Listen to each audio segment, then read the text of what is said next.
Voy a presentar el próximo tema, que es triage en tiempo de COVID. Va a disertar el licenciado Nicolás Cimino. ¿Sí? ¿No?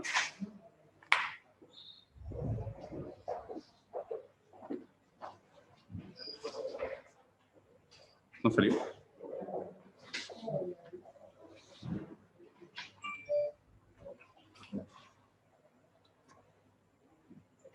Buenos días, ¿qué tal? Mi nombre es Diego Bilbao. Voy a presentar el próximo tema, que es el triage en tiempo de COVID, y va a disertar el licenciado Nicolás Cimino. Gracias.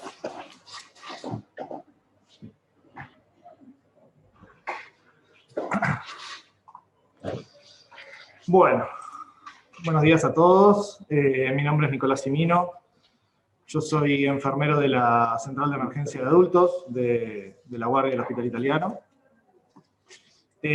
Soy miembro del equipo de triage y del 8700, que es un estándar, es un equipo que tenemos en la Guardia que lo que realiza es la atención primaria, el equipo de respuesta rápida, de eventualidades que llegan a tener los pacientes o los acompañantes de pacientes que circulan por el hospital. Es una de las características que tienen los enfermeros de triage.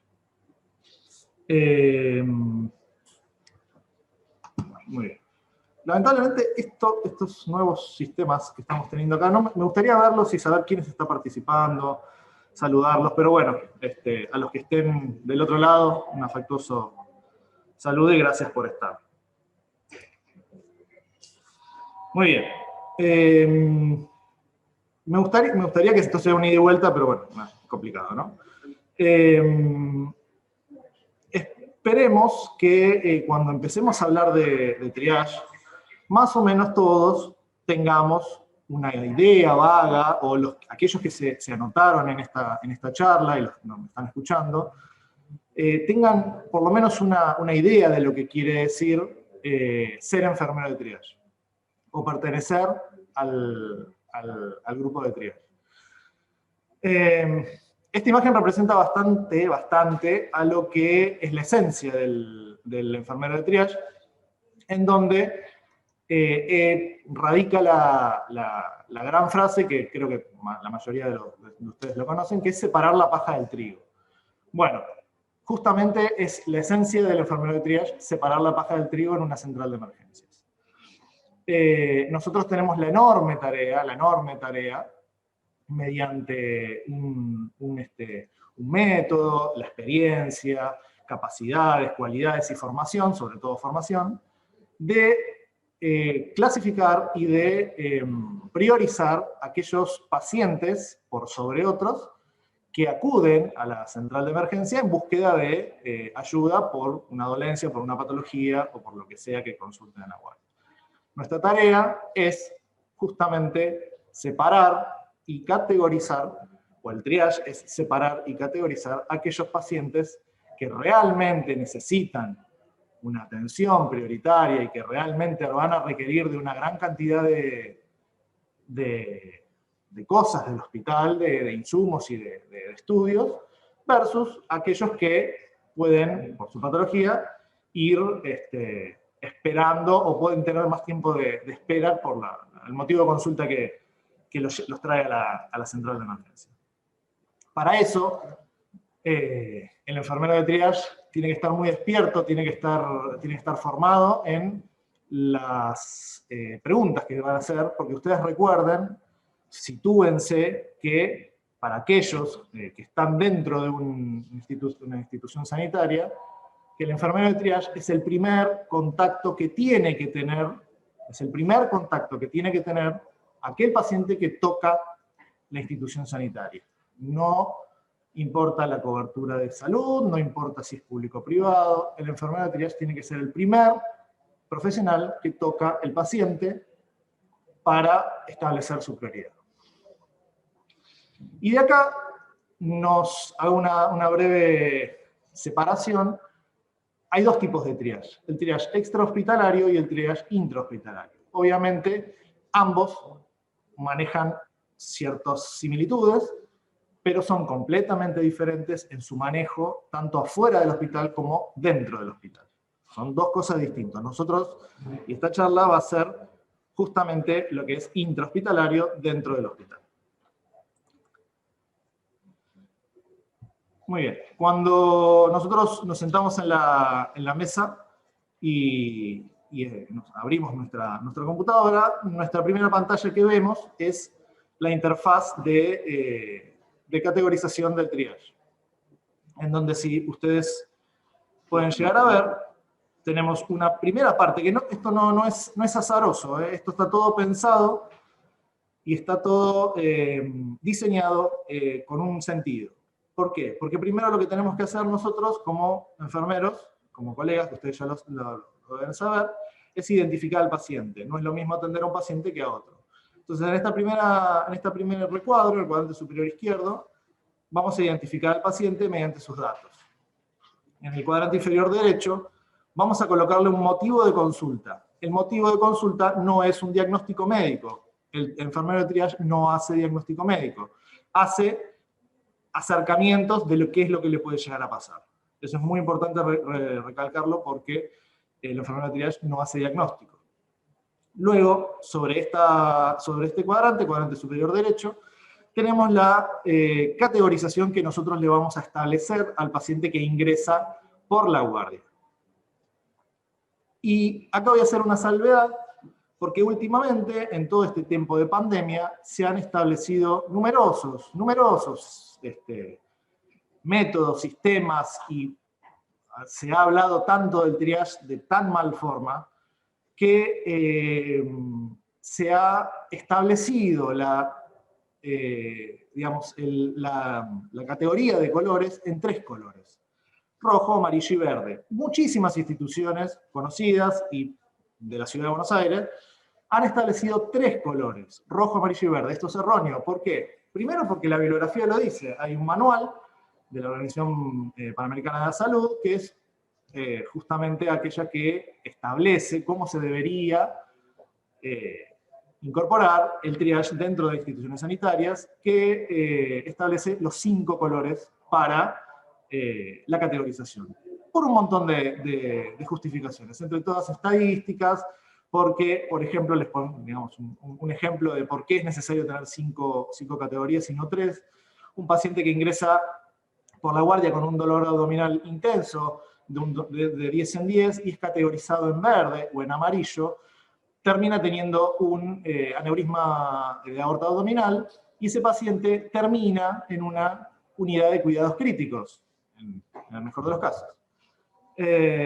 Entonces, ese concepto vendría a ser el errado al tener 3 colores, porque nosotros ahí, al tener más cantidad de colores, establecemos más cantidad de estadificación de la calidad de pacientes que ingresan a la guardia. Y por otro lado, y por otra justificación, es que aumenta los índices de calidad de la institución donde se instaura el triage. Y en el cuadrante inferior derecho tenemos el área a donde nosotros vamos a dirigir ese paciente. Obviamente esto es uno de los métodos, hay un montón, están súper e hiper cualificados otras instituciones, y no es digamos, esta es la única que nosotros tenemos. Muy bien. Hablemos un poquito para atrás, porque para entender un poquito de lo que nos está pasando, es necesario a veces ir un poquito para atrás. La enfermería,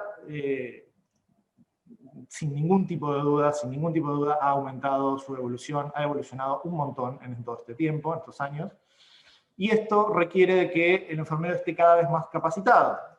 El enfermero ocupe lugares, y es necesario que la enfermería vaya ocupando lugares dentro del establecimiento sanitario, porque estamos capacitados para ese fin.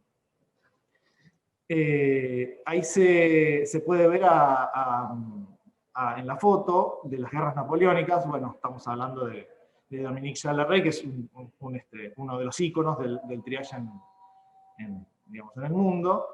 Y esta sobreexigencia que estamos teniendo y que venimos sintiendo, las instituciones sanitarias vienen sintiendo, con estas caídas de los índices de atención en calidad, es lo que nos lleva nosotros a formarnos mejor, a tener mejor calidad en la atención y estar mucho más capacitados para estas eventualidades que pueden llegar a pasar. Hoy en día, todavía, si bien la enfermería tiene especialidades, no es una especialidad ni la emergentología en la enfermería, ni el triage en la enfermería. Hay un montón de otras especialidades que tiene enfermería, pero esta no es una especialidad. Y según mi criterio, debería ser una, porque no cualquiera puede ser enfermero de triage.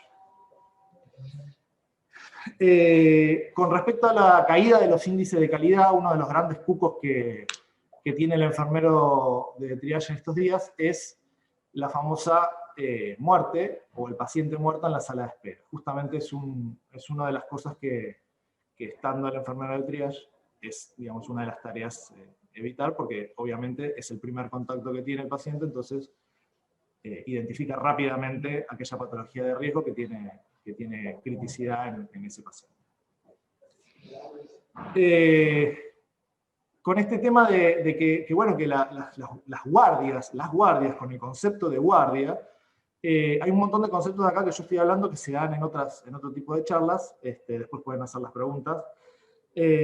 Las guardias fueron, a medida que pasó el tiempo, migrando hacia centrales de emergencias, con todo lo que eso implica con la estructura, con el cambio de la estructura, con el cambio de pensamiento. Esto obviamente tiene implicado no solamente al departamento de enfermería, sino que al departamento médico, porque es una tarea en conjunto. Las centrales de emergencia trabajan en conjunto. Muchas veces lo que pasa en otras instituciones ya de mayor tiempo de liderazgo médico es que están como muy escindidos, tanto enfermería como la parte médica, entonces como que si trabajaran en dos lugares distintos, en dos mundos distintos, cuando en realidad comparten un mismo lugar. Muy bien. Con la imagen de la izquierda, yo quiero hacer como una comparación a cómo me sentía yo, de cómo venía atendiendo. Yo venía atendiendo de esta forma, o por lo menos creo que todos veníamos atendiendo de esta forma, ¿no? Una vertiginosidad impresionante, una rapidez en la atención que no siempre era buena, porque no siempre se podía dedicar el tiempo al paciente. Pero yo la retrato con esta imagen. Nosotros veníamos de esta forma. Pero no significa que esta forma sea caótica y desordenada. Entonces, en esta presentación vamos a ver cómo se ha transformado la guardia, cómo se ha transformado la central de emergencia del Hospital Italiano, qué protocolos manejamos, cómo veníamos atendiendo, cómo atendemos ahora, unos reportes y algunas conclusiones que he sacado. Haciendo referencia a la imagen anterior, nosotros veníamos atendiendo en una vertiginosidad impresionante. Pero esta vertiginosidad se puede retratar, o por lo menos yo la retrato, de la siguiente forma. En esta imagen, nosotros vemos multiplicidad de lugares, multiplicidad de sectores, vemos un lío bárbaro, pero ese lío está organizado, no es un caos. Cada uno sabe por dónde tiene que ir, cada uno sabe a dónde tiene que ir, y cada uno mantiene su carril, y cada uno tiene su punto y su objetivo de llegada, ¿no?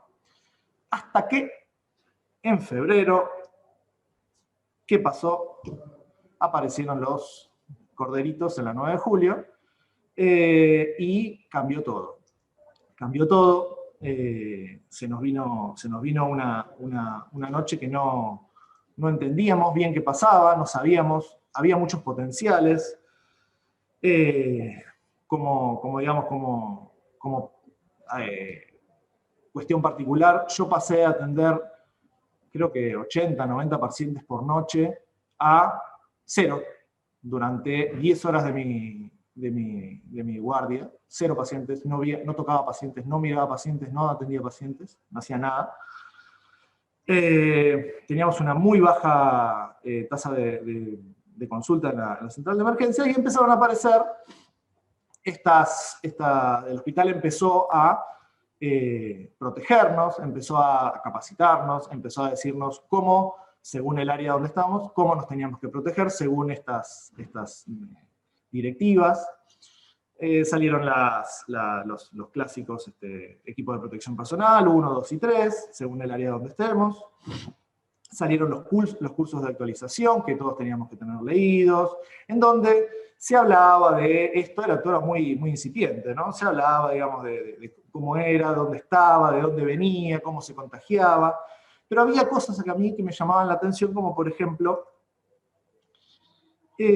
la forma, esto que está subrayado, ¿no? La forma de transmisión sería en principio similar a la de influenza, sería mucho potencial. En ese momento, febrero, marzo, estábamos con muchos potenciales, ¿no? Estábamos con mucha incertidumbre, eso causa incertidumbre a nivel institucional, incertidumbre a nivel del sector, bueno. Después el hospital empezó como a organizarse, claramente se empezaron a ver las formas de evitar este contagio o de aminorar este contagio, que todos ya sabemos. Y empezaron las rondas de prensa de los ministros de salud porteño, con su pelo, de Fernán Quirós, del ministro de Salud de la Nación, Ginés González García, y del ministro de Salud de provincia, el doctor Goyán, que tenían sus discrepancias, si bien trataban de mantener una unidad con la opinión, tenían obviamente sus discrepancias. Por sobre todo eso, el grupo de los 3 de la Organización Mundial de la Salud, liderando ahí un poco las directivas de cómo íbamos a transitar todo esto. No siempre muy claras. E ingresamos a cómo se transformó el hospital italiano y cómo se adaptó el hospital italiano. Empezamos a tener pacientes que empezaban a volver al hospital. El hospital se encargó de transmitirle a sus afiliados y de transmitirle a los pacientes que nos visitan, a nuestros pacientes que son la mayoría crónicos, que el hospital era un lugar seguro, en donde podían venir a tratarse, que no había peligrosidad, y se empezaron a instaurar distintos métodos, ¿no? Los senderos seguros, las propagandas vía mail, la toma de temperatura en las entradas de la institución. Y esto es la entrada de la central de emergencias. Ese es el famoso triage, es el primer punto donde toca el paciente, la guardia, por la necesidad que tenga. Se separan 2, una ventanilla para febriles, que está en rojo, que es el puesto 1, y una ventanilla para pacientes sin fiebre, que es el puesto 3. Entonces se separaban y por medio de señalética, cada uno sabía para dónde tenía que ir. Acá vemos la señalética que estaba diseminada por toda la central de emergencias, liderando, digamos, y llevando al paciente por estos senderos seguros, ¿no? Pero después nosotros tuvimos, bueno, después no, al principio tuvimos la enorme responsabilidad de decidir de aquellos pacientes, según los protocolos y las cosas que, digamos, largaba el Ministerio de Salud, quién tenía COVID y quién era sospecha de COVID y quién, digamos, no tenía un cuadro compatible con COVID. Entonces, según el triage que le hacíamos, ese paciente tomaba o un camino u otro. El área C, que es el área de los consultorios, se transformó en área sucia, donde los pacientes con sospecha de COVID, febriles, con síndrome de catarro vía superior, y toda la batería de síntomas que nosotros ya conocemos, se redireccionaban ahí. Y esta área se adaptó a esa necesidad. Se colocaron los filtros EPA, se colocaron los tanques de oxígeno, por si era necesario tener un paciente con oxígeno. Se adaptó la sala de espera y tratamiento con las mamparas y se enumeró cada sillón para saber justamente, ¿se acuerdan del recuadro, del triage, que es el primer cuadro que teníamos nosotros de la ventana, era la identificación del paciente. La identificación del paciente tiene que ser una medida sumamente importante para la calidad de atención. Entonces, mediante los números dentro de los sillones, nosotros sabemos qué paciente tenemos en todo momento. También, obviamente, los pacientes no podían estar deambulando por todo el hospital para los estudios complementarios, ecografía, electrocardiograma, radiografías. Se movilizó toda la aparatología hacia dentro de la central de emergencia. Y la placa, obviamente, también, que era un medio importantísimo. Esta era la sala de espera y tratamiento, en donde los pacientes recibían su atención, cada uno con su sillón individual, y con los filtros EPA instaurados en cada sector. El oficio de enfermería también tuvo que sufrir cambios, se incorporaron las máscaras, la toma de las heladeras, bueno, en fin, un montón de transformaciones que tuvo que sufrir ese sector. Y este es nuestro segundo triage, que es el consultorio donde nosotros evaluamos a los pacientes. El triage se divide en el triage 1 y el triage 2. El triage 1 es la ventanilla y el triage 2 es el lugar o el consultorio donde por necesidad de criticidad o de complejidad del paciente no nos alcanza la ventanilla para terminar de definir ese paciente. Es por eso que nos lo envían a otro consultorio donde hay otro enfermero que tiene las herramientas necesarias. Como primera herramienta necesaria está dentro de un consultorio y el paciente se puede abrir un poco más. Y tenemos un monitor multiparamétrico, el equipo de electrocardiograma, un teléfono sumamente importante y el radio de respuesta rápida del equipo de respuesta rápida. Esto se adaptó, esto no estaba acá. Esto se tuvo que adaptar todo a la nueva normalidad. Entonces, cada cosa, esto antes estaba adentro, en otro consultorio, en el área C, entonces se tuvo que sacar del área C para adaptarlo a esta nueva situación. La tarea nuestra sigue siendo la misma. La verdad que sigue siendo la misma, lo que pasa es que tenemos más cuidado y atendemos a los pacientes con mucho más cuidado que, digamos, teníamos más resguardo a nosotros, ¿no? Y una cosa que cambió también con respecto a lo anterior eran los fondos de pantalla de las computadoras. Los fondos de pantalla de las computadoras dejaron de ser de logos institucionales para pasar a ser estos logos, en donde nosotros teníamos la información actualizada, muchas veces semana a semana, o casi mitad de semana, con la sintomatología compatible para COVID. Entonces, así poder hacer la discriminación del paciente con sospecha versus el paciente que no tenía sospecha. Esto fue una cosa muy, muy importante. Y otra cosa que fue muy importante y que yo no entiendo todavía por qué no se hizo antes, es la telemedicina, que es aquella herramienta informática que en el 2020, vaya uno a saber por qué todavía no se había instaurado en enero, en donde el paciente se puede sentar en su casa a esperar que lo atienda un médico, y el médico determinará, según lo que pueda hablar con el paciente, si es necesario que venga a la guardia o no.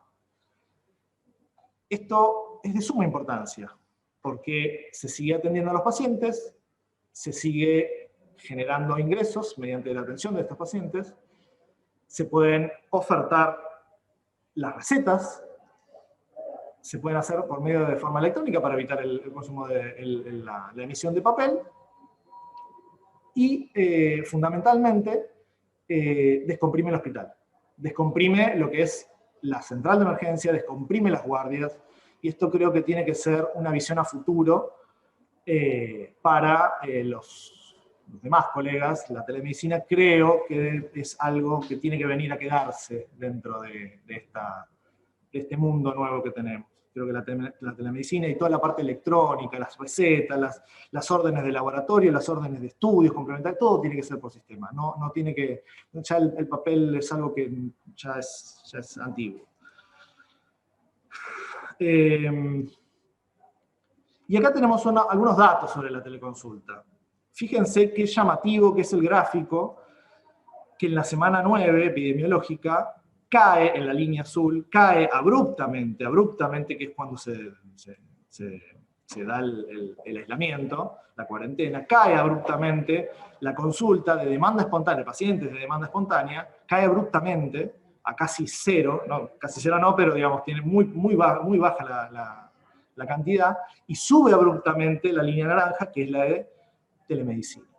Esto quiere decir que la telemedicina funciona, el paciente consulta por telemedicina y teniendo como referencia la línea verde, que es el histórico del 2019, del año anterior, estamos alrededor de 1.800, 1.900 pacientes en atención de la central de emergencia, y si ven la comparativa, es interesante los resultados que se logran.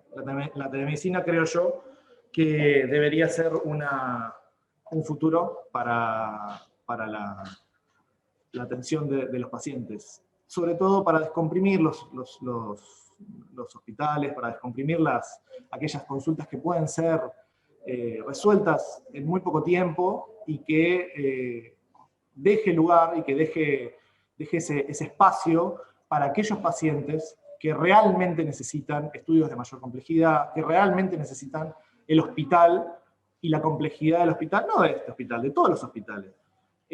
Como un tomógrafo, como un resonador, como un ecógrafo, digamos, estudios más específicos, y creo que esto es muy importante.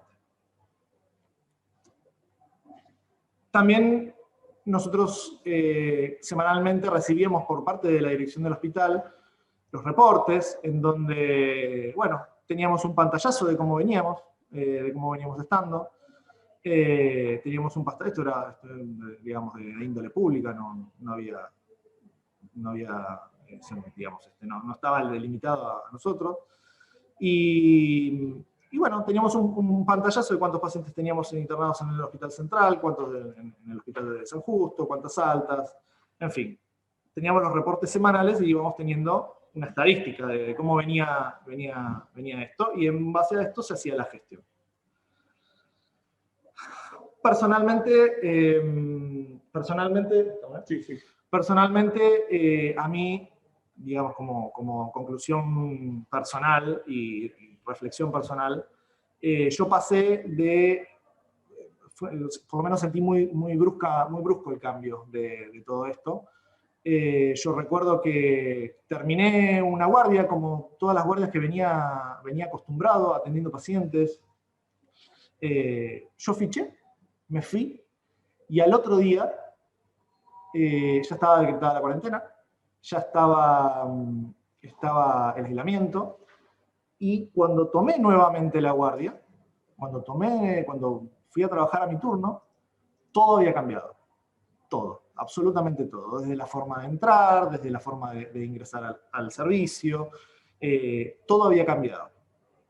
Eso para mí, por lo menos para mí, fue muy chocante. Digamos, de esa normalidad que teníamos, había cambiado todo intempestivamente. Por lo menos lo que yo sentí en ese momento fue esto. O la sensación, no sé si algunos compartirán, la sensación de aquel decreto de aislamiento y de cuarentena. Bueno, sentí esto, digamos, la imagen que representa fue esta. Luego, a medida que fue pasando el tiempo, a medida que fue pasando el orden, y se fue generando un poquitito más de organización, no solo dentro del hospital, sino que del lado de afuera también, empecé a sentir esto, que si bien vamos para muchos lados, estaba un poquito más ordenado. Cada uno más o menos sabía dónde tenía que ir y hacia dónde tenía que ir. Por lo menos teníamos las directivas de cómo afrontar esto, o pensábamos, ¿no? Hoy en día, total, también hay cosas que están en veremos. Para luego, a medida que fue pasando el tiempo, a medida que fue pasando el año, transformar esto, en este caos, en algo como una cierta estabilidad, ¿no? De pararse, mirar para atrás y decir, estábamos allá, y ahora relativamente estamos parados sobre un hilo delgado que depende de algunos factores muy importantes, el tema de la vacuna, el tema de muchos intereses, de la reactivación económica, de aquellos pacientes que necesitan el hospital, etcétera, etcétera, pero estamos dentro de esta línea, estamos ahí, haciendo equilibrio. Creo que es una imagen que representa bastante a este momento, o por lo menos en mí en particular. Así que bueno, creo que estamos. Yo por mi lado les agradezco mucho a todos los que están, a los que participaron, a los que me conocen, saludo a los que me conocen, y bueno, les dejo el espacio para las preguntas. Bueno, tenemos un par de preguntas para cerrar el tema. Preguntan, ¿aumentaron el número de enfermeros en el triage comparado con los que ya estaban anteriormente? No. El enfermero de triage tiene ciertas características que requieren de una formación especial para ejercer su cargo. Tiene que tener ciertas características, mucho conocimiento de las patologías, muchos conocimientos de las señales de alerta, tiene que estar muy formado en lo que es emergentología y las guías de actuación. No cualquiera puede ser enfermero de triage. Esto no lo digo como para que, digamos, agrandar ni nada de eso, pero sí es muy clave el rol del enfermero de triage, porque delimita o es el timón de la central de emergencias. Es el timón que lidera la central de emergencias. No se han aumentado la cantidad de enfermeros. Bueno, y una segunda pregunta, si hubo picos de la enfermedad y cómo se manejaron en esos picos de enfermedad que hubo. Sí, hubo muchos compañeros contagiados, hubo muchos compañeros aislados, en la guardia tuvimos muchas bajas, no bajas, digamos, tuvimos un compañero que estuvo internado en la terapia intensiva, por suerte ya está mucho mejor y está trabajando de vuelta con nosotros y estamos muy agradecidos de eso que eso ha pasado. Hemos tenido muchas bajas por aislamiento, hemos tenido bajas por licencias, hemos tenido bajas por contactos estrechos, pero hemos sufrido la baja de personal, pero nos hemos sabido adaptar a esa baja de personal. Bueno, perfecto. Bueno, muchas gracias. Bueno, gracias. Vamos a continuar ahora con el siguiente tema.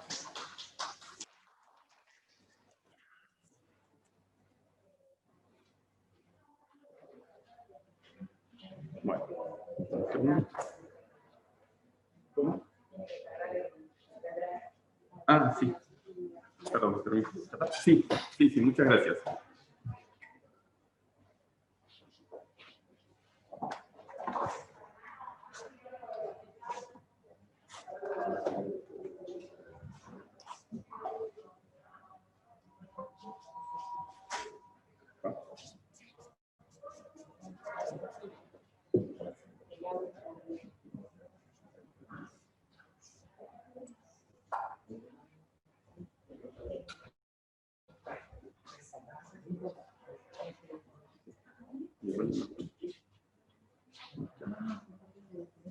Sí, pero se recorta.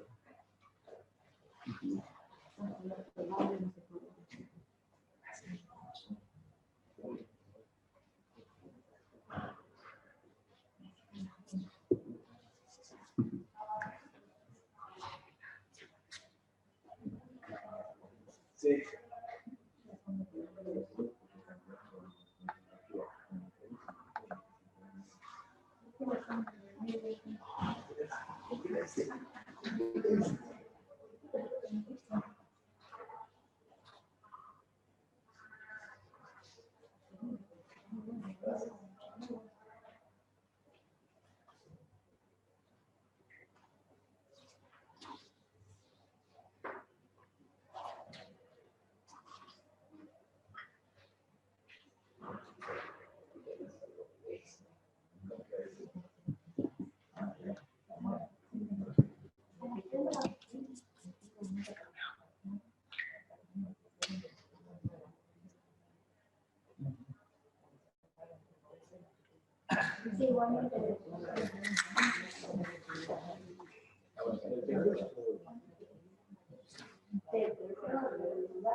Claro, cuando habla la enfocan a ella, cuando yo hablo.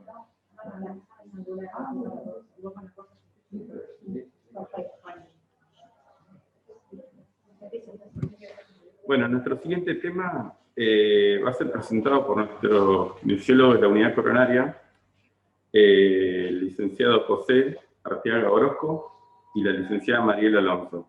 El tema que se va a presentar va a ser cómo evaluamos la fragilidad en el paciente que espera una cirugía cardíaca.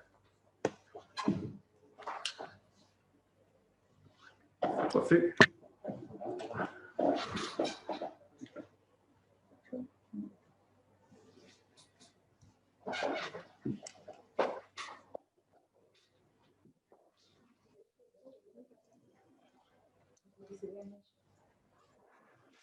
Bueno, buenos días, muchas gracias a todos por invitarnos, ¿sí? Acá al Simposio de Enfermería del Cuore 2020.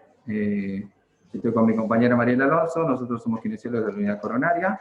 Ya trabajamos varios años acá y bueno, nos sentimos como que estamos en familia, viendo a todo lo que están acá alrededor nuestro, ¿sí? Le vamos a hablar de un tema de... vamos a ser interesante, porque es un tema que en realidad se cree bastante sobre el mismo, pero en realidad hay que analizarlo en profundidad y hay que desglosar algunos conceptos que nos van a ayudar a comprender mejor esta problemática, ¿sí? De cómo evaluamos la fragilidad en el paciente que espera una cirugía cardíaca.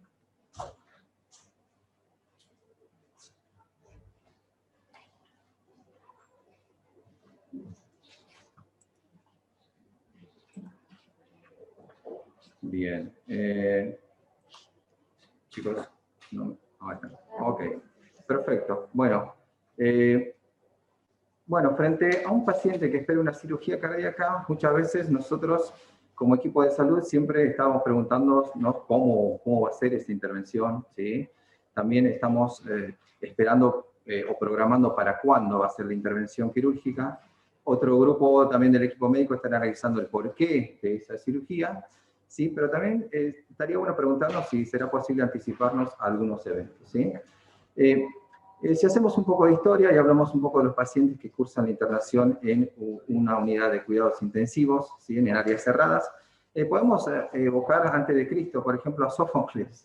Sófocles, que en una de sus conocidas tragedias ya pone en boca de Edipo una frase muy interesante. Dice, mi cuerpo ya no tiene fuerza para caminar solo sin que alguien lo guíe. Lo que nos hace referencia a ese paciente que posiblemente nos encontramos en una sala de recuperación o en una sala de internación, el cual está sufriendo quizá un estrés bastante grande y su cuerpo poco a poco se va debilitando. Bueno, en el año 89 Rosenberg acuña un neologismo, el neologismo de la sarcopenia, que proviene de dos términos, el término sarcos, que es músculo, y peña, que es pérdida, habla de la pérdida de masa muscular, ¿sí? Y lo asocia principalmente con el envejecimiento. También Rosenberg acuña otro término, que es la dinapenia, que es la pérdida de la fuerza muscular, ¿sí?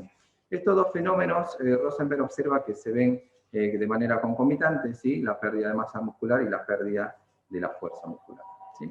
Y Linda Fred, ya en el año 2001, nos acerca, ¿sí? Una descripción muy interesante porque ella habla del fenotipo de fragilidad en el adulto mayor, ¿sí? Ya empieza a describir las características de la fragilidad en el paciente adulto mayor.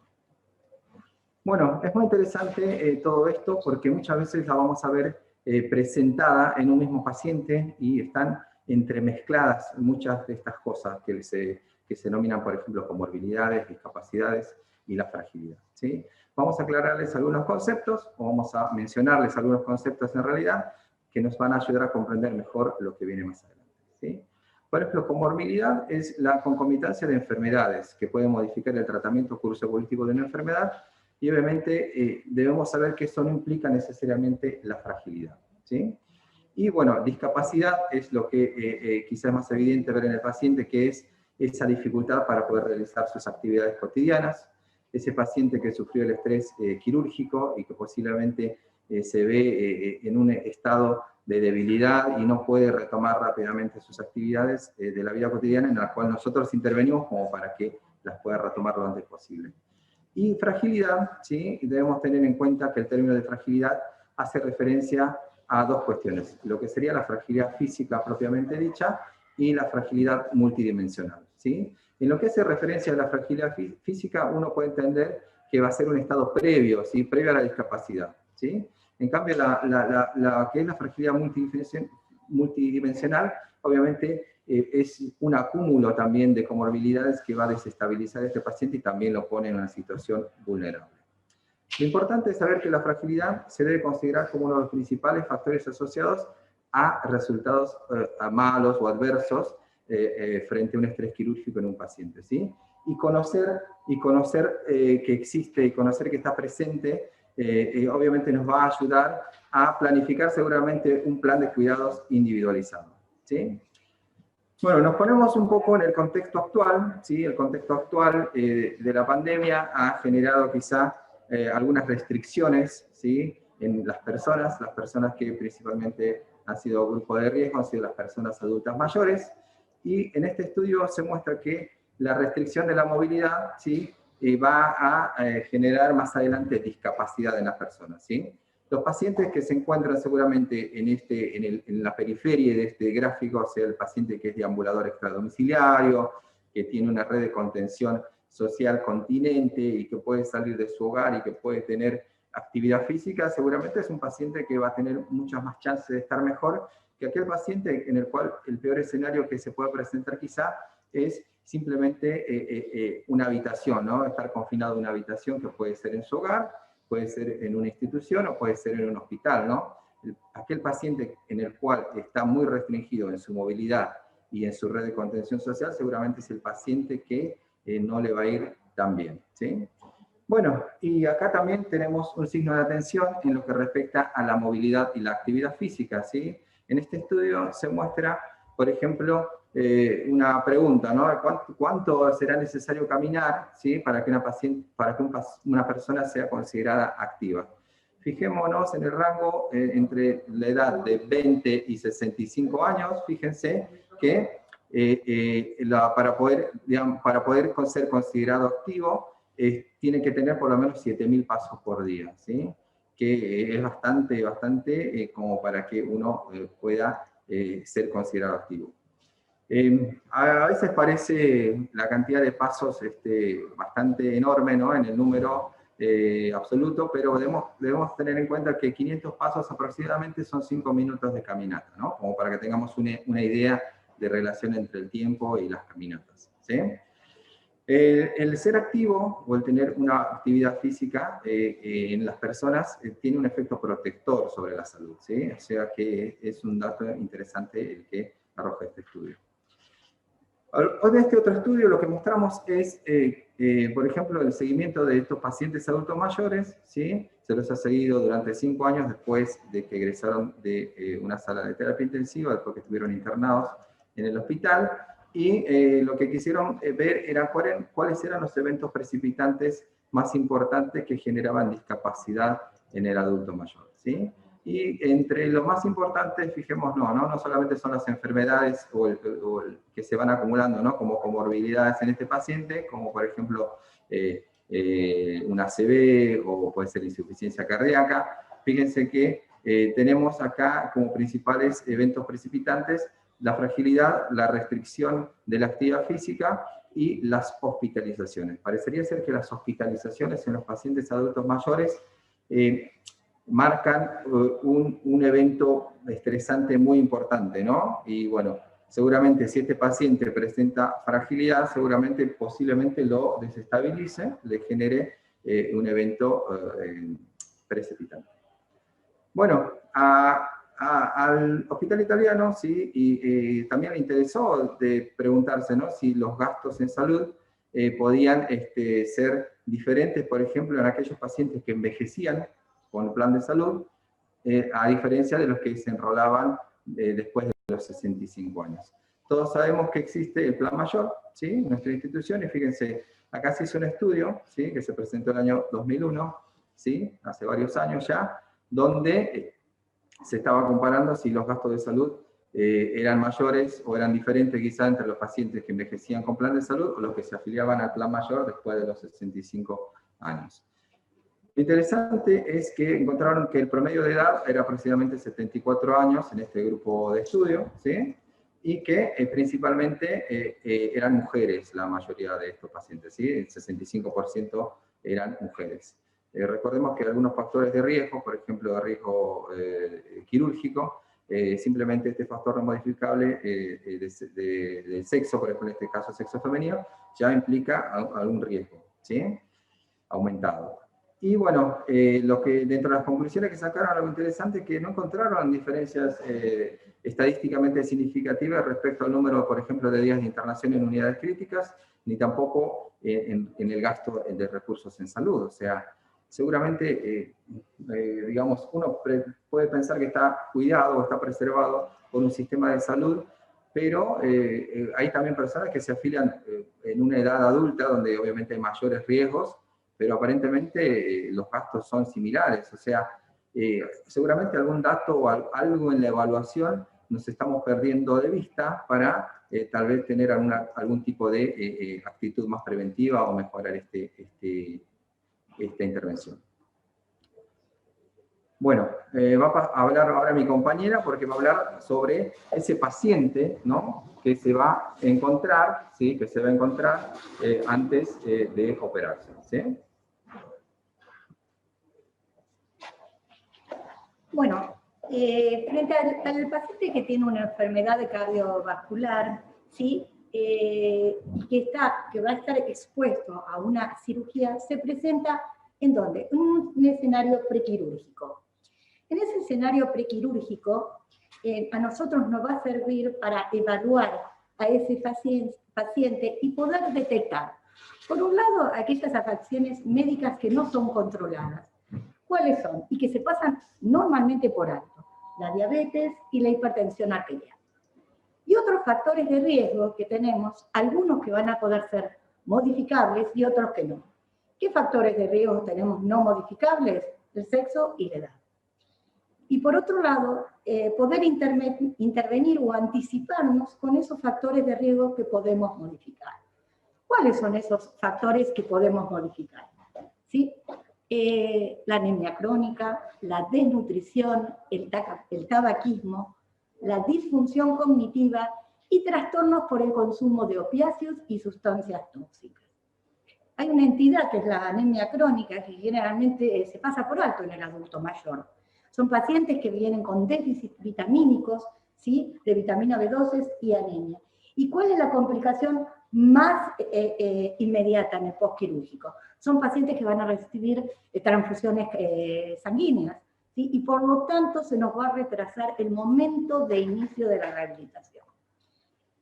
La desnutrición, la pérdida de peso en el último año no intencionada del 5% teórico es un indicio de mala nutrición de ese músculo que vamos a necesitar en un proceso de rehabilitación. Y a veces está asociada con otras patologías, como puede ser la resección provocada por el cáncer, ¿sí? Entonces, va a haber muchos indicios que nos pueden arrojar datos en laboratorio, como alteraciones en la albúmina sérica, que son de una analgesia multimodal, o ver cómo nos paramos frente a este paciente que tiene una adicción, sea al tabaco, a una sustancia tóxica o a un derivado de un opiáceo. El poder valorar las disfunciones o los trastornos cognitivos previos, ¿sí? Y todos aquellos, digamos, limitaciones que tengan en el hacer de la vida diaria. El poder valorar el grado de independencia que tiene un paciente previo. Bueno, ¿y cuál es el peor resultado clínico después de una cirugía? Bueno, que se asocien, como yo digo, tres entidades. Una de ellas que va a ser la desnutrición, ¿sí? Otra que tenemos es la fragilidad, que estuvo hablándonos un poquito José, y por último la sarcopenia. ¿Por qué? Estos son los tres grandes monstruos que a quién van a afectar. A la fibra muscular. Van a afectar a la fibra muscular no solo en su estructura, sino en su resultado, en su función. Bien, la fibra... perdón. Ahí está el monstruo, ¿ven? Está ahí para atacar nuestras fibras musculares. ¿A todo tipo de fibras musculares va a atacar? No.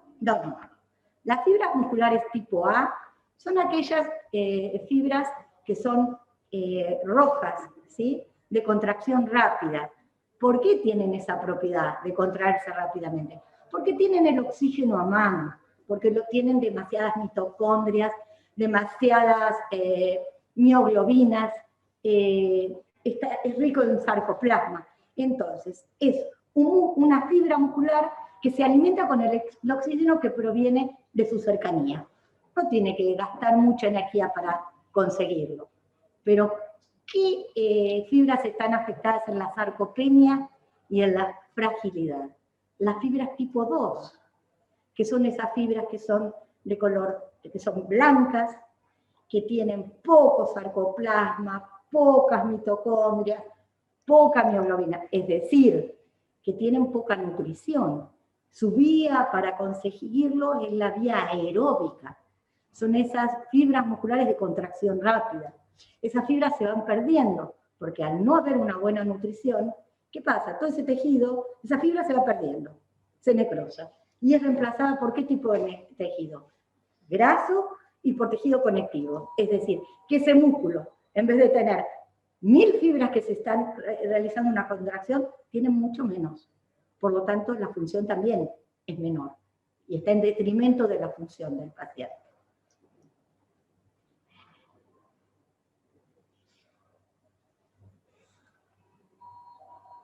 Acá quiero traer un concepto de fragilidad, que José buscó una definición que me pareció oportuna.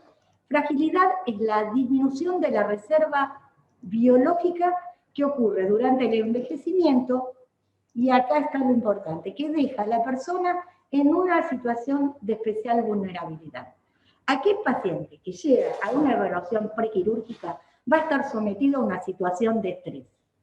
Y está en nosotros el poder determinar, anticiparnos cuál es el paciente, ¿sí?, que es potencialmente frágil, prefrágil o que tiene una fragilidad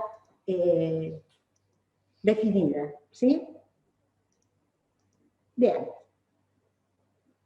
Ya un poquito nos comentó, el primer concepto lo habla Linda Fried, ¿sí? Es la que se aboca a un fenotipo, a un modelo de la fragilidad, en donde ella tiene en cuenta 5 criterios y va a determinar no solamente la fragilidad, sino el estado previo a la fragilidad, ¿sí? Que lo llama prefragilidad. ¿Cuáles son esos 5 criterios?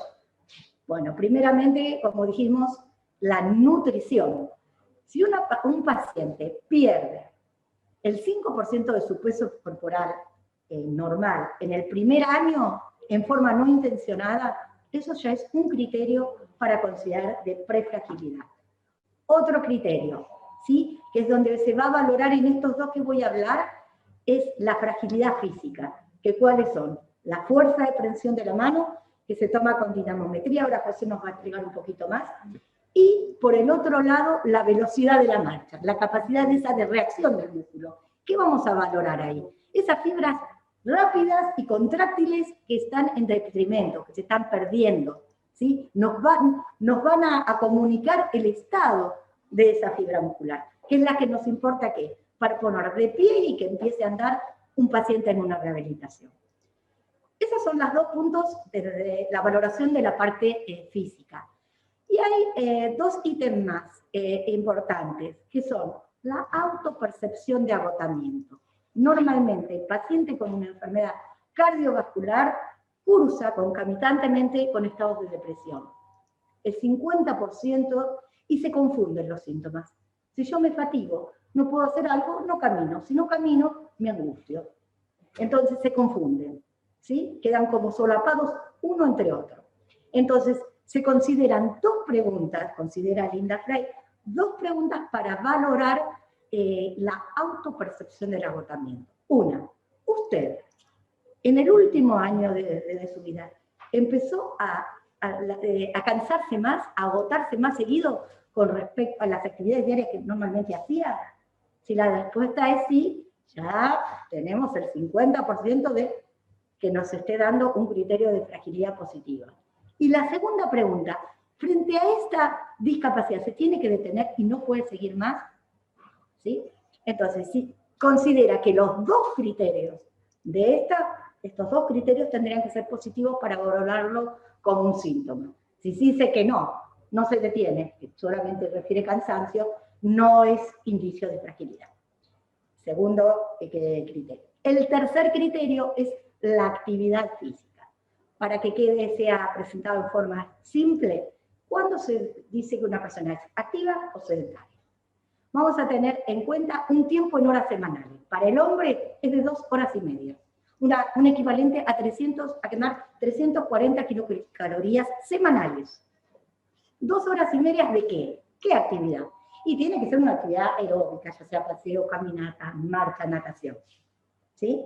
Tiene que ser el equivalente de 2 horas y media semanales. ¿Y en la mujer cuál es?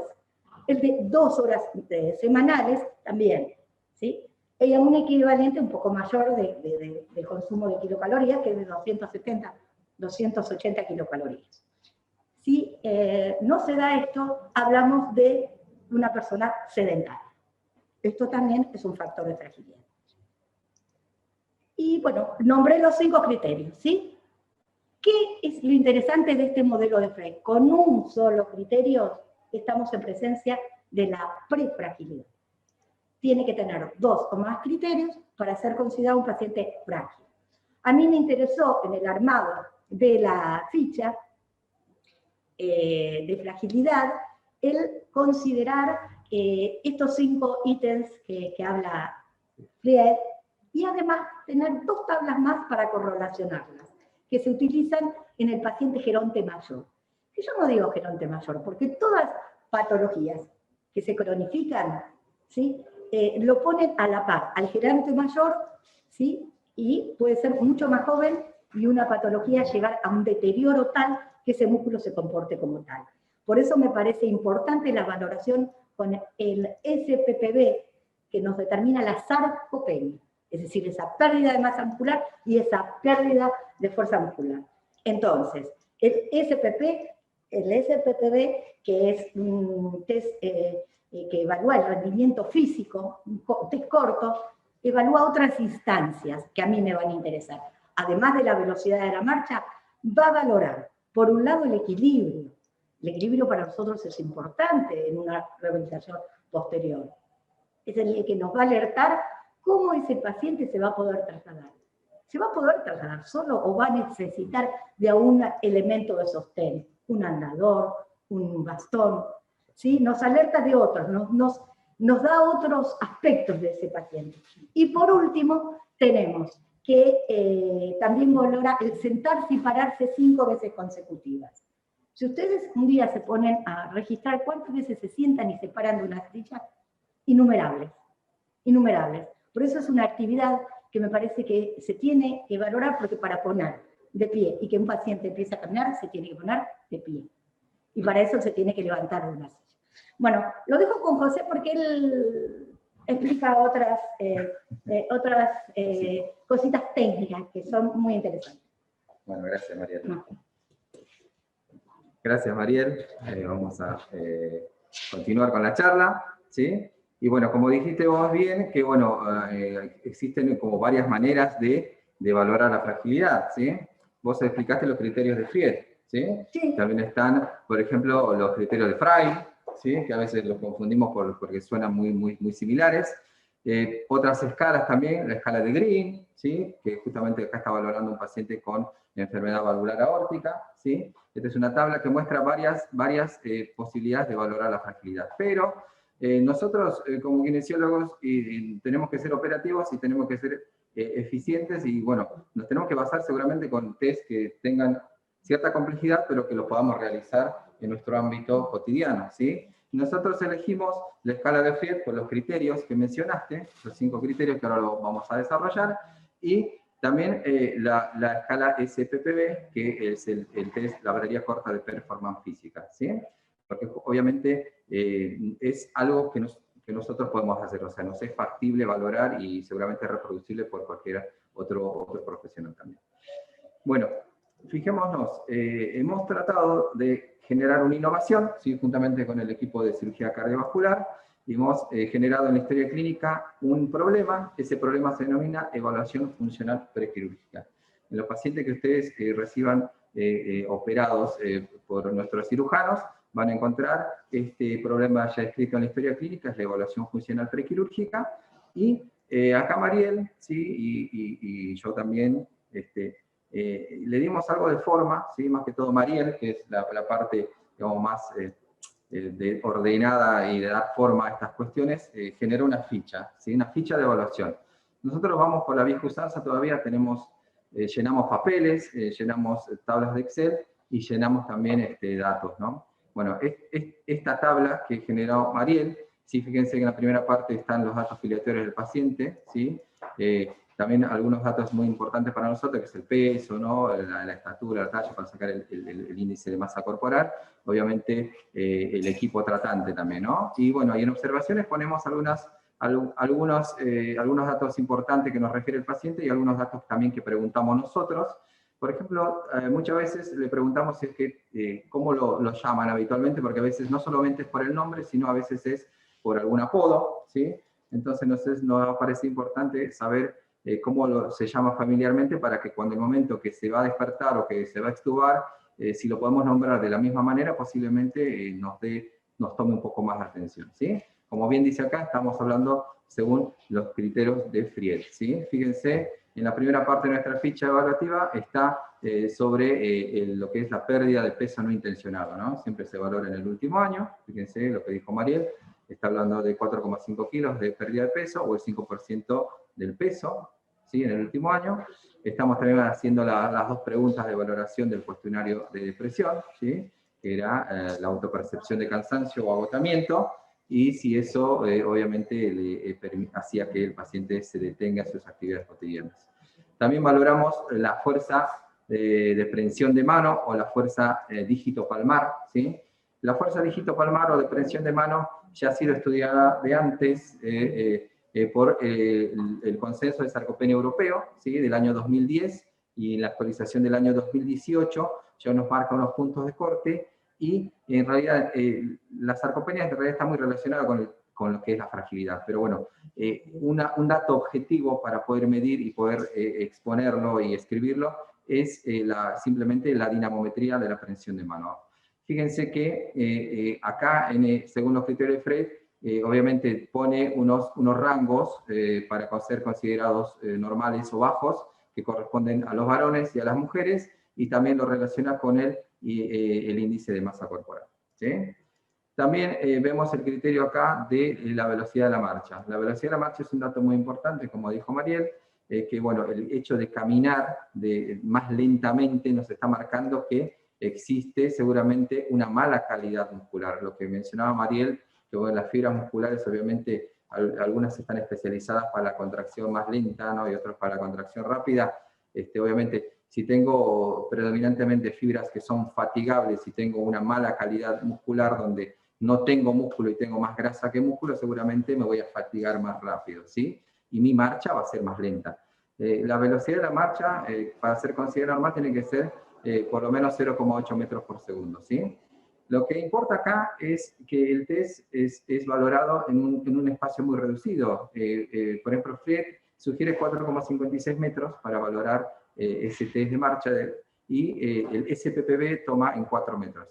Más allá de los metros, lo importante es que la distancia va a ser justamente la distancia recorrida en determinado tiempo. Entonces eso es lo que nos va a marcar justamente este indicador, ¿sí? Y por último, el bajo nivel de actividad física, como mencionaba Mariel, obviamente en los varones 2 horas y media de actividad física semanal, o 2 horas de actividad física semanal en las mujeres, nos va a determinar los resultados, ¿no? Como criterio de bajo nivel de actividad física o un no sedentario. Acá vamos a detectar obviamente con un solo criterio de cualquiera de estos que el paciente es prefrágil. Con 2 o más ya presenta fragilidad. Y si no presenta ninguno, bueno, buenísimo. Si no presenta ninguno, bueno, tiene muchísimas chances que un paciente que está, como dijo Mariel, si está prefrágil o frágil, justamente está en la antesala de la discapacidad, ¿sí? Está ahí, está caminando por la cornisa, ¿sí? Y que cualquier situación estresante lo va a desestabilizar y lo puede hacer caer al abismo, ¿sí? Bueno, les presento acá el dinamómetro que se utiliza. Este es un dinamómetro que está homologado, ¿sí? Está homologado para todos los estudios clínicos, es muy sencillo de usar, ¿sí?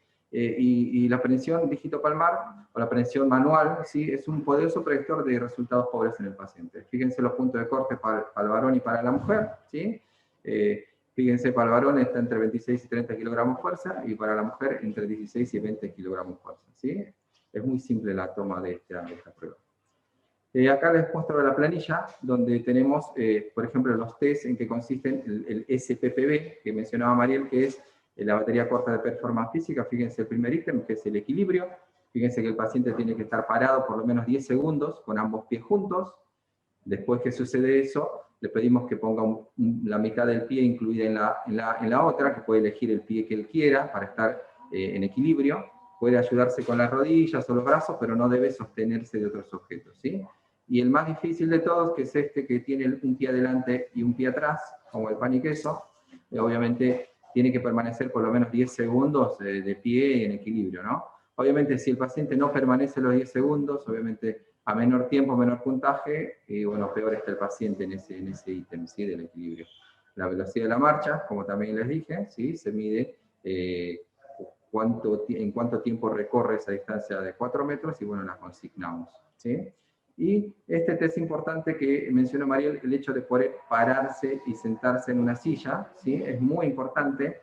Este test, fíjense que primero lo que se hace al paciente, se le dice que se abrace a los hombros, que se tome de esta manera, ¿sí? Los hombros se abrace el cuerpo y se intente levantar de la silla. Si el paciente no lo puede hacer, ya le ponemos un puntaje de 0 directamente, ¿sí? Y si el paciente lo puede hacer, iniciamos la prueba y le pedimos que se levante y se pare 5 veces lo más rápido que pueda. No debe ayudarse con las manos, por eso el paciente tiene esta postura, ¿sí? Obviamente, mientras más tarde el paciente, peor puntaje tiene. Estos 3 ítems tienen un puntaje cada uno de 4 puntos, ¿sí? Y el total son 12 puntos. Un puntaje menor a 9 es un paciente que está en riesgo, ¿no? Que está cursando una probable sarcopenia, seguramente. Y bueno, para completar la evaluación, nosotros buscamos algunos cuestionarios de calidad de vida. Los cuestionarios de calidad de vida genéricos, como el SF36, son bastante extensos, y buscamos un cuestionario que tenga que ver más con las enfermedades cardiovasculares, y conseguimos el cuestionario de calidad de vida, que es el cuestionario de Minnesota, ¿sí? Que está validado al lenguaje español. Tiene algunas preguntas que en el lenguaje español por ahí algunas no se pueden contestar adecuadamente, pero bueno, ya lo describe que tiene esa debilidad. Pero lo importante del cuestionario de calidad de vida de Minnesota, que es el MLFHFQ, ¿sí? Que está en inglés, nos habla de que podemos evaluar tanto la dimensión física y la dimensión emocional del paciente, ¿sí? Muchas veces nosotros nos preocupamos de las comorbilidades, de las discapacidades, de la dimensión física, el impacto multidimensional, el equilibrio, pero pasamos por alto también la habilidad emocional que presentan los pacientes, que puede ser que tengan muy buena fuerza muscular, ¿sí? Pero que no puedan afrontar este estrés quirúrgico, y bueno, esto lo denota. Fijémonos que acá vamos a mostrarlo rápido, que ya entendí.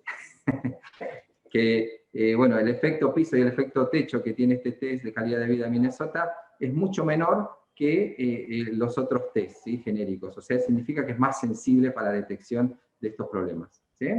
Bueno, generamos también un folleto muy básico de información para el paciente, donde le explicamos que moverse va a ser normal después de una cirugía, le explicamos que toser, respirar profundamente, girarse en la cama, sentarse al borde de la cama y pararse lo antes posible para caminar es importante, y que lo vamos a acompañar todos los terapeutas que estemos alrededor de él, y le vamos a respetar su dolor. Le pedimos que nos ayude con 3 movimientos básicos, que hasta el número 1, que nos ayude cuando tenemos que girarlo en la cama, que va a ayudar a todo el equipo, no solo para la higiene, sino también para iniciar, y como el puntapié inicial para empezar a moverse y sentarse. Le explicamos que es importante que sentarse al borde de la cama va a ser importante, que va a tener quizá algunos tubos de drenaje, pero por más complejidad que tenga es importante para su respiración y para su fuerza muscular, y que el movimiento número 3 es que lo antes posible nos ayude a que se pueda poner de pie para iniciar la caminata, ¿sí? Bueno, hemos tocado este punto, o este tema de la fragilidad, porque tiene una prevalencia del 14% en las personas adultas mayores, ¿sí? Y en la enfermedad cardíaca presenta un fenómeno que es bidireccional, ¿sí? La enfermedad cardiovascular está asociada a la fragilidad y la fragilidad está asociada a la enfermedad cardiovascular. Entonces es importante su evaluación y detección. Bueno, en lo que respecta a los resultados, ¿sí? De postoperatorios o los resultados clínicos en una intervención, es importante que sepamos que no solamente es importante la efectividad clínica, la efectividad operacional, sino también las condiciones fisiológicas de ese paciente deben ser óptimas, ¿sí? O optimizadas para que tengamos buenos resultados, ¿sí? Fijémonos en el último término, ya estoy por terminar, que se está acuñando, que es la pre-rehabilitación, la nueva rehabilitación o la prehabilitación, ¿sí? Que lo que hace es anticiparse en el tiempo al paciente, ¿sí? Antes del estrés perioperatorio ya se está detectando muchos problemas del paciente, que los 3 pilares de la prehabilitación son la actividad física, la nutrición y el poderle quitar las preocupaciones al paciente. ¿Cómo le quitamos las preocupaciones al paciente? Bueno, dándole buena información, información de calidad, información que el paciente puede entender, no información tan técnica, sino la que puede entender. Entonces parecería, fíjense la línea negra es la intervención habitual, fíjense, después del estrés quirúrgico, fíjense cómo cae fuertemente, ¿sí? La capacidad del paciente, la capacidad física, la capacidad de afrontar este estrés, y luego va retomando, ¿sí? Hasta llegar nuevamente a un nivel que está muy parecido al basal, ¿sí? Pero que, bueno, necesitó rehabilitación y seguimiento. En cambio, fíjense en la línea roja que el paciente que evaluamos antes de que se opere y optimizamos su fisiología, en realidad parecería ser que está llegando de manera más optimizada, de una manera más superior, vamos a decir, respecto a lo que sería un tratamiento convencional o habitual de rehabilitación, ¿sí? Eso es importante verlo, ¿no? O sea, una actitud preventiva y no una actividad reparadora, ¿sí? Y me despido, nos despedimos con una frase, ¿sí? Les presento una frase un poco más antigua, no tan antigua como la de Sófocles, pero bueno, es de un diario ahí de Londres, del 1834, donde se dice esta expresión: es extravagante dudoso que se use en forma general a pesar de su valor, porque la utilización adecuada requiere mucho tiempo, es dificultosa, y tanto para el paciente como para el médico, ya que por sus características y esencia es externa y se opone a nuestros hábitos y costumbres. Lo que terminamos de exponer en realidad no pretende ser, digamos, una indicación, simplemente es una sugerencia que seguramente lo vamos a ir revisando y vamos a ir optimizando, o también puede ser que la tengamos que cambiar, pero bueno, simplemente es una sugerencia. Fíjense lo que se decía de esto, que se estaba hablando en realidad del invento de la ANAC, que era el estetoscopio, que actualmente obviamente sería ridículo pensar que no la podemos usar, ¿no? Lo usamos básicamente todos los internacionales.